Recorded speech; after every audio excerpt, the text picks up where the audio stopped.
Hello and welcome to Introduction to Cognitive Science. This week we're going to be talking about visual perception and language perception, then also about attention. I'll be putting a video about attention out tomorrow, so you can have a look at that. Those will be the two videos for this week. We're actually not going to be meeting in person this week. No discussion group with me. Instead, you'll be doing some group work, and I'll have a group work assignment coming down tomorrow for you. Or actually tomorrow or Tuesday. I'm thinking specifically of the Monday or Tuesday. We will be meeting again next week after the midterm reading break. So today we're going to talk about visual perception and language perception. And essentially, the real topic of interest here is on, well, there's a key question we're interested in, which is the degree to which the subsystems of vision and language comprehension are informationally encapsulated. So really this ties into the question of the modularity of vision and of language comprehension. And we're going to be thinking explicitly about one feature of modularity, so informational encapsulation. So we're going to be thinking about that. And recall again that a system is informationally encapsulated when it determines its output with access to background info, and when we have no access to what goes on inside of the system. So that's our definition of what it is for a system to be informationally encapsulated.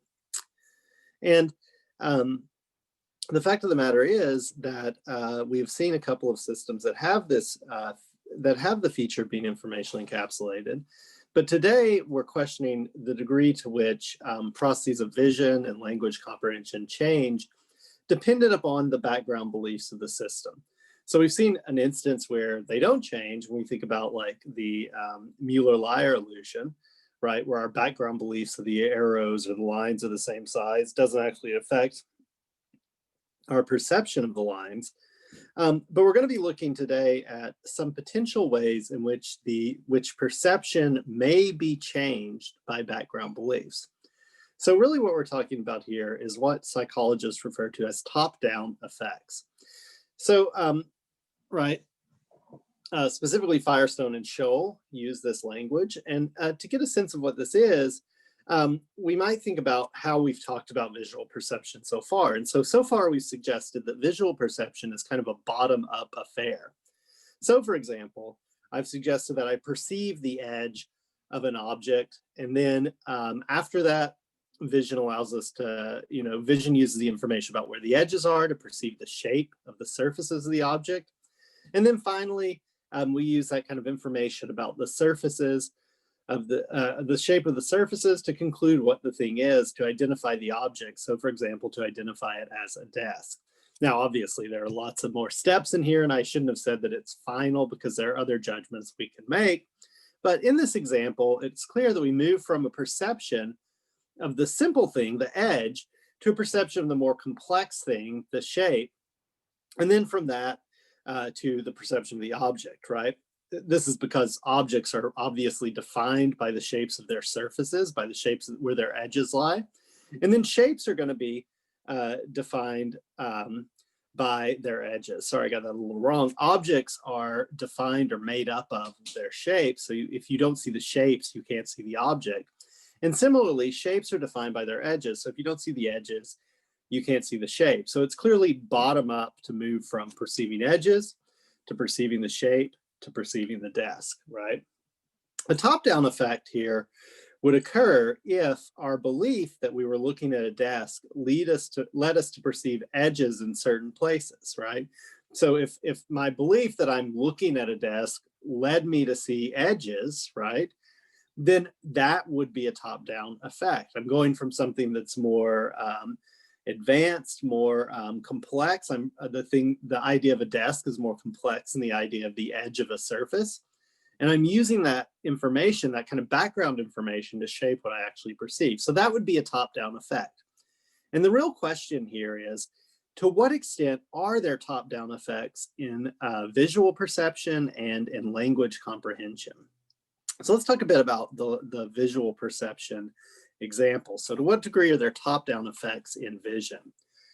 Now, The article that you're going to read about the El Greco fallacy starts from the assumption, or starts from a kind of background knowledge of the literature. And that background knowledge is that some scientists have indeed suggested that there are top-down effects in the domain of visual science, or the domain in the area of visual perception.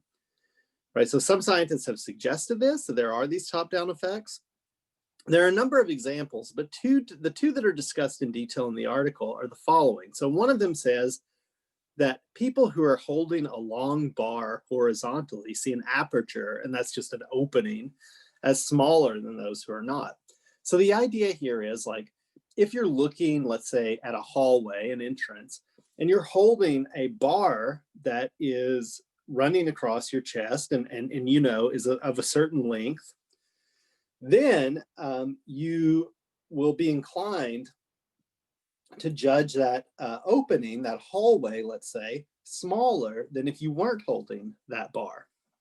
Okay, so clearly, if this happened, then the kind of belief, I mean, the idea of what would be going on here that vision scientists have suggested is that what's happening is when I'm holding this bar, I'm actually thinking about, could I fit down this hallway with this bar? So I'm making these kind of complex judgments about my ability to move down the hallway with the horizontal object.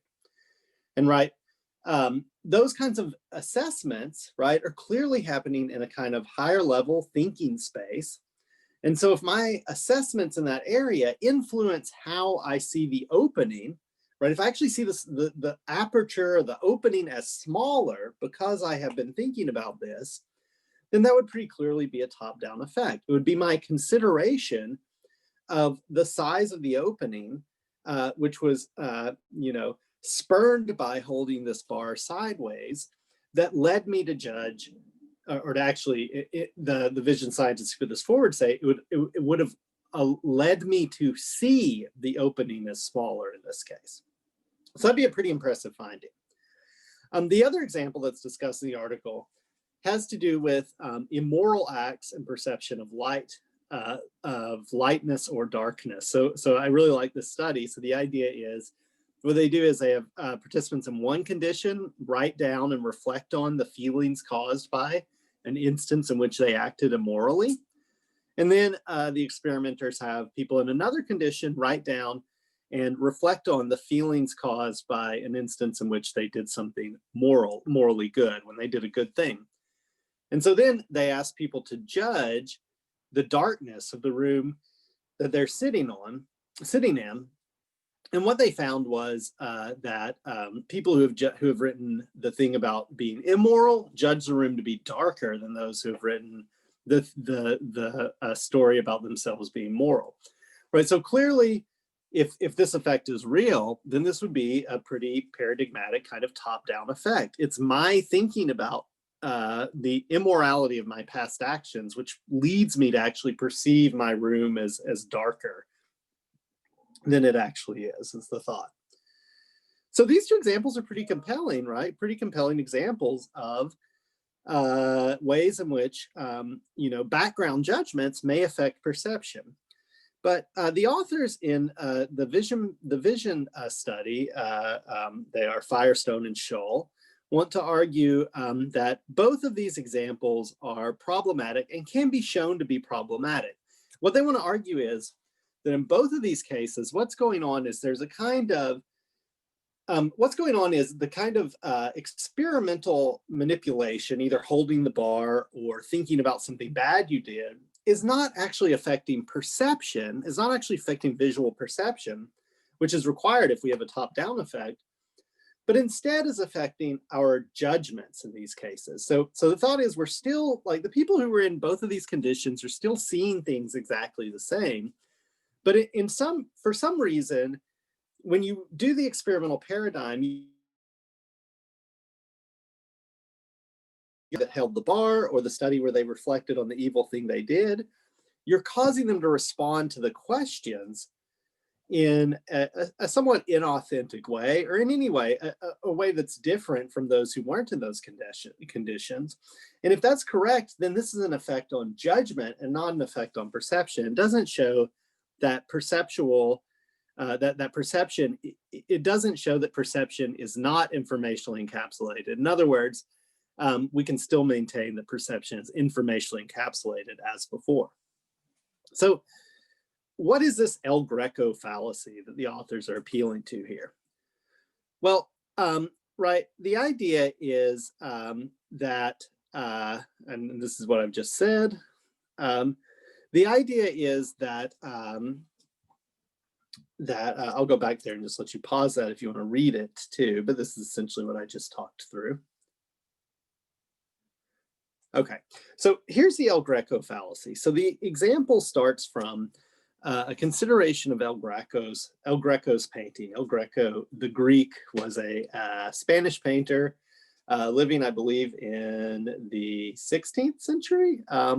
Anyway, sometime well before the 19th century, or well before the 20th century, and there was this feature of his paintings that people long noticed after he painted, and that was that the figures in his paintings were strangely elongated. They seem to be like longer than normal humans. I think this painting shows this effect in some degrees. To some degree, the bodies are longer than we might expect, and certainly longer than the paintings of his contemporaries. So the bodies seem distorted and strange in a certain way. So there's this question that arises from reflecting on El Greco's work. There was a question that was around in the art world for some centuries, which was, why did he paint in this way? Why did he paint these bodies so much longer than they actually appear to normally sighted people? And in the early 20th century, when a lot of vision science was getting going, there was a discovery or a certain theory that came out about why El Greco did this. So the theory was, well, presumably, I mean, what the people who put this theory forward said was that El Greco was probably suffering from an astigmatism, which caused his retina to elongate, which would have caused him to actually perceive the world as being stretched vertically, right? And if this was the case, then it could be that El Greco was simply painting what he saw. So when he painted these figures that were strangely elongated, that's just because he saw the world in this strangely elongated way. However, if we reflect on this kind of explanation of what's going on in El Greco's paintings, we can see that it's somewhat unsatisfying, because if it is the case that El Greco sees everything as being vertically stretched along the vertical horizon, because of this astigmatism, then it should also be the case that the canvas on which he's painting on appears stretched vertically to him. And if that's the case, then the two effects should cancel them out. He sees a stretched world, he sees a stretched canvas, he paints the stretched world on what he perceives as a stretched canvas. But of course, the canvas isn't stretched, so the figure should not have appeared stretched either. They should have appeared normal length. So clearly, this can't be what's going on in the case of El Greco. He can't simply be painting what he perceives. This has to be some kind of conscious choice or conscious judgment that he's making. So the El Greco fallacy is simply this: that distortions must cancel each other out when the means of reproduction would be distorted in just the same way as the stimulus being reproduced. Right? And I think we can see this in the El Greco case. Right? The stimuli being reproduced is the visual world, which is supposed to be distorted by being stretched out. But if the canvas is also stretched out, perceived as being stretched out, then that should cancel out the perception of the object of perception as being stretched out, right? So these two distortions should cancel each other out, and essentially, Firestone and Scholl suggests that this is also true for these other kinds of top-down effects that we've pointed to. These other kinds of top-down effects that we've mentioned on perception, in effect, they all are a result, or what they suggest would also suggest that they should go away when we measure the stimuli in a certain way. Okay.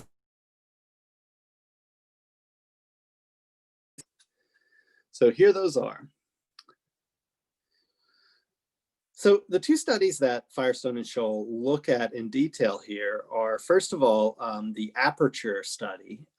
In this study, right, in the kind of classical study that's supposed to show the top-down effect on perception, participants are in two conditions. One condition, they're given a large ball, or a large bar to hold horizontally, as you see in image A here. In the classic study, they move on to phase B after this. So some participants, right, are given the bar to hold horizontally and to look at an aperture. Here the aperture is these two poles that are placed in front of them. They're encouraged to like walk around the aperture and think about it. And then what they do is they're given kind of a tape measure and asked to stand over to the side, as you see in image B here, and to adjust that tape measure until they get to the length of the opening of the aperture they've been looking at while holding the bar. Okay. And so what the study found, again, is that people who've been holding the bar actually judge that the aperture is smaller than those who have not been holding the bar. They judge that the opening is smaller than those who have not been holding the bar. And so the explanation of this in the past has been, well, holding the bar causes these people to consider passing down a hallway with a large horizontal object. And that actually leads them to perceive, or passing through the opening with a large horizontal object. And that actually causes them to perceive the opening as being smaller than it is, okay? And this is somewhat compelling when we see it in the original form, when people are measuring this with a tape measure. Okay, the people who are holding the bar say that the opening is smaller. The people that were not holding the bar get closer to the correct measurement. Say it's measure out the appropriate or nearer to the appropriate length for these two bars. Now, first, there are three studies presented to, or three experiments presented to show, to sort of debunk this effect. So the first one simply replicates it. It does A and B, and it shows that, they show that they can replicate the effect. People do, in fact, in their own experiment, hold the tape measure out further when they have been holding the bar beforehand, okay? But in study 2, Firestone and Scholl make an ingenious change. So what they do is they have two conditions in this study. So one is people holding the bar who then measure the aperture with a tape measure. And the other is people holding the bar who measure the aperture with another aperture. So they try to measure the opening by just putting two poles about as far apart as the original opening, okay? So I hope you see the difference here. Condition 1, they're still using the tape measure to measure the opening that they're trying to judge. Condition 2, they're adjusting two poles to fit the opening of the aperture, okay? Now, what are the results here? Well, the results here are that you actually get the same effect. Again, you get the effect where people who did not hold the bar judge the aperture as being, people who did not hold the bar and then place the two sticks to match the opening of the aperture are pretty close to matching the opening of the aperture they're asked to judge. People who did hold the bar, however, place the two sticks closer together. So they judge the aperture as smaller, just like those who were in the ruler condition before. But notice, we should not get this effect if there really is this kind of top-down effect that the original vision scientists suggested, right? If apertures appear smaller when I'm holding a horizontal bar because I imagine passing through those apertures with that bar. Right, if I judge aperture smaller because of holding this bar, then I should also judge the aperture that I'm using to match the original aperture as smaller. So I should put the poles at the appropriate length. The effects should cancel themselves out, right? In lining up those two poles to match the original, I should see the gap between them is smaller than it actually is, and that should cause the effect to go away, okay? So this is a surprising finding. It should not be predicted by the people who think there is this kind of top-down effect on visual perception. So what's going on? Well, in a third experiment, Firestone and Scholl go even a step further. So what they do in this third study is they tell people that they're interested in the way in which holding a horizontal stick can affect balance, okay? And the experimenter carefully chooses the appropriate horizontal stick. In each instance, it's actually the same one. They're just, putting on a show for the people who are in the experiment. And they carefully observe them as they walk around with the pole. And in this study, even while they're holding the bar, right, participants do not actually judge, they accurately judge the length of the aperture using either a tape measure or using the method where they have the matching aperture where they put the poles apart to the appropriate distance, okay? So when you give people a cover story telling them that you're looking at balance with this pole, then presumably what happens, Firestone and Scholl want to suggest, is they no longer feel a tendency to guess that the experimenters want them to return a result where they show the gaps as being smaller. So what Firestone and Scholl is suggesting is not that experimenters are like consciously reflecting on, not that experimental participants are consciously reflecting on what the experimenters want, but instead that there's a kind of experimental confound built into this study. What they call it is a design constraint, and basically what that is an effect in which experimental scientists, because of the way they've designed a laboratory study, have sort of built in a tail or some feature that distorts the findings in some way. And so basically the thought is that subconsciously, the people who are the experimental participants are sort of perceiving in some way or understanding in some way what the experimenter is after when they're not given a cover story about why they're holding this bar. And they respond by giving the results the experimenter wanted, by actually assessing the aperture to be more narrow. Right. Again, this is subconscious. It's not suggested that all of the experimental participants are intentionally fooling the experimenter or something like that. But then when you give them a story about why they have the bar, they no longer feel this tendency, so they no longer produce the effect. Okay, so that's the aperture study. Again, what Firestone and Scholl did was first they replicated that study. Then they showed that it exists in a place where it shouldn't, according to the El Greco fallacy, because the aperture that they're using to measure the other aperture should also appear narrower after holding the bar. And then they showed that they can make the effect go away by giving the experimental participants a story, right? So this seems to suggest that the original result really wasn't anything to do with perception, right? If I'm holding the bar, even if you've told me that the study is about balance, I should still perceive the opening as smaller if that was what was originally going on. It doesn't seem to be due to perception.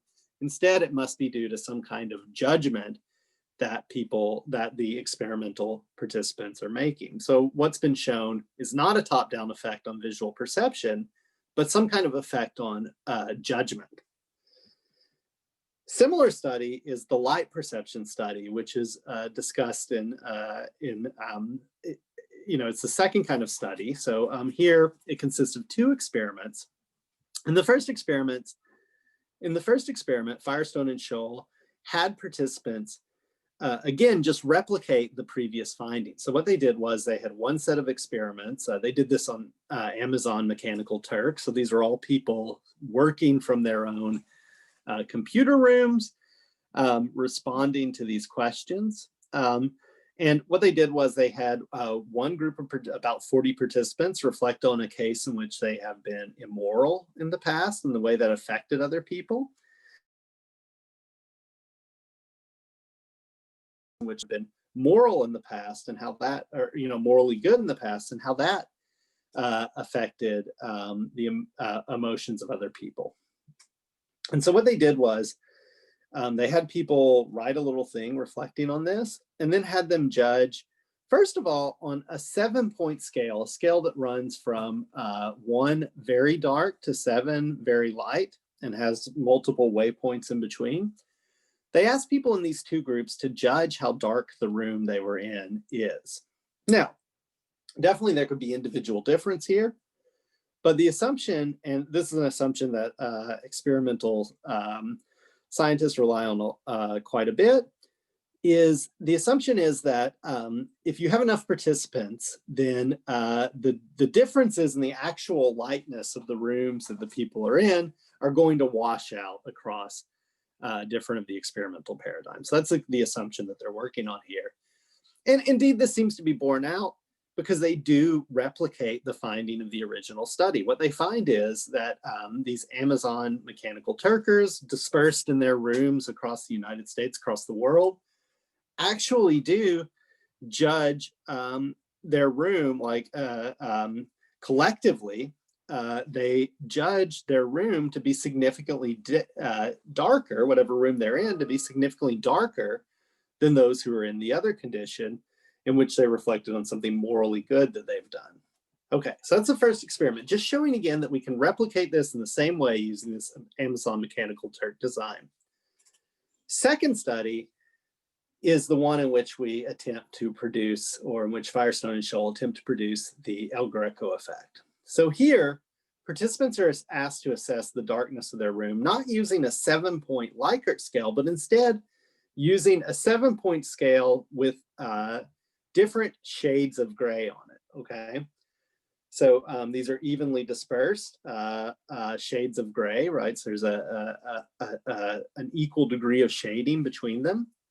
And participants are asked to judge how dark their room is using these shades. Now, if writing about something immoral actually causes your perception to be darker, then the effect should go away here, because the shades of gray that the people in the dark condition are perceiving should also be darker, just like their room is darker, people in the evil act condition. Whereas people in the good act condition, the shades of gray they're perceiving should appear lighter, just as their room appears lighter. So again, because the medium in which I'm measuring is going to be affected by the same distortion of what I am supposed to measure is going to be affected, the result should be nil when we change to the grayscale manner of judgment. However, what do we find? We find that once again, they replicate the effect, right? And so this again strongly suggests that what's going on here cannot be a top-down effect on what we actually see, what our visual perception is, but must be an effect on judgment of some sort. They don't go on to offer a kind of cover story and see if they can make the effect go away, but nonetheless, I think these results are incredibly telling. So the conclusion of the visual perception paper is this: when a constant error distortion should affect equally the means of reproduction and the item reproduced, the effects should cancel each other out. We appropriated this logic to demonstrate that certain reported distortions in perception of space or lightness are exactly like the distortions in El Greco's paintings. They are real and reliable effects, but just as the distortions of El Greco's paintings cannot be explained by his literally seen elongated figures, so too, the explanation for these top-down effects cannot be that apertures literally look narrower or that the world literally looks darker. Okay, so I think these are some really cool experiments to reflect on. I want to conclude just by turning briefly to the experiments involving top-down effects in language. So the researchers here, and I'm going to leave it to you mostly to read this paper and figure out what's going on there yourself. But essentially what the experimenters say is that within language comprehension research, a substantial literature now suggests, and this is true, I mean, they're just summarizing this literature, right? A substantial literature within language comprehension does suggest that listeners and readers can probabilistically use context to prepare for semantic, morphosyntactic, phonological, and even orthographic features of likely words, right? So semantic means that just the context helps readers prepare for the meanings that are likely to come next in the sentence. Morphosyntactic is talking about the kind of morphological features of the sentence, right? This is like the garden path sentences that we've talked about before, where people expect a certain syntactic phrase to come next, and when that's confounded, they're confused and have to go back and scan the sentence over. Phonological is like you expect certain sounds after in a certain context, and even orthographic, that just means like the features of the written words, or you expect what you see in the written word to be different based upon the context you've seen before. So right, I mean, so again, some examples of these for the semantic, right? If you think about like the example of they bugged his room, when people are presented with a sentence like that, it also, it primes not only things like listening device, semantic word, I mean, words like listening device, but it also primes words that are semantically related to bug, right? Like roach or beetle. Okay, so these effects are pretty widespread. What the authors suggest, I mean, what these findings suggest is that language comprehension, perhaps unlike visual perception, is subject to top-down effects, right? That in fact, like what I am going to hear next, or what I'm likely to hear next is, or what I expect to hear next is going to be affected by what I've just heard or the wider context in general. But a question exists,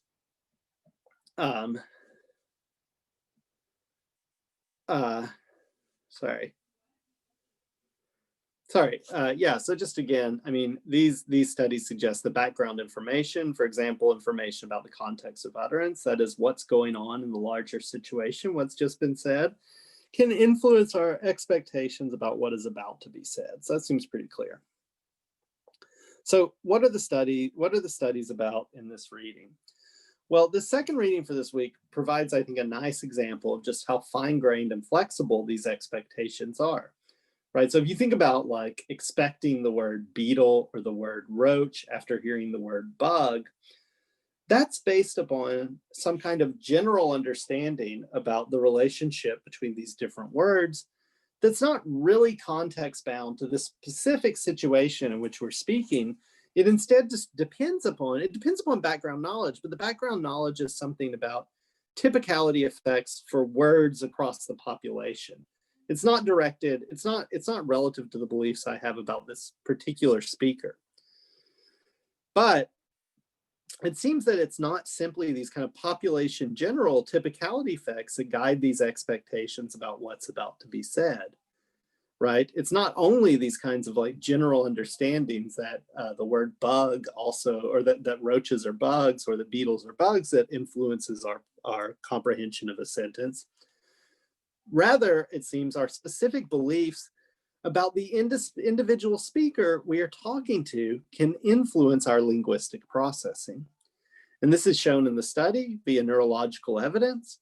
When a speaker, when it's revealed through conversation that a speaker worked on an ox farm, then you can actually flip the prediction so that people expect the person, when they're talking about a farm animal, to next say an ox and not a cow. Whereas typically people would be inclined to expect the word cow after discussion of a farm animal than ox. So it seems like these speaker effects or these kind of top-down effects on language comprehension can be very specific, very context bound, and can change with the situation itself. So what are the implications of these findings? Well, I want you to think about this. So if we take both of these findings at face value, what are their implications for the modularity of the mind? And what about the modularity of vision or of language comprehension in particular? Because I think that's what they're really directed at. And then I think just generally, do we need to revise some aspects of the modularity picture in light of these findings? Okay, so this is the video to support the first two readings for this week. As you proceed, you'll also read a third short reading on attention, and I'll be supplying a video to support that tomorrow. That's it. Have a nice rest of your weekend and a nice week.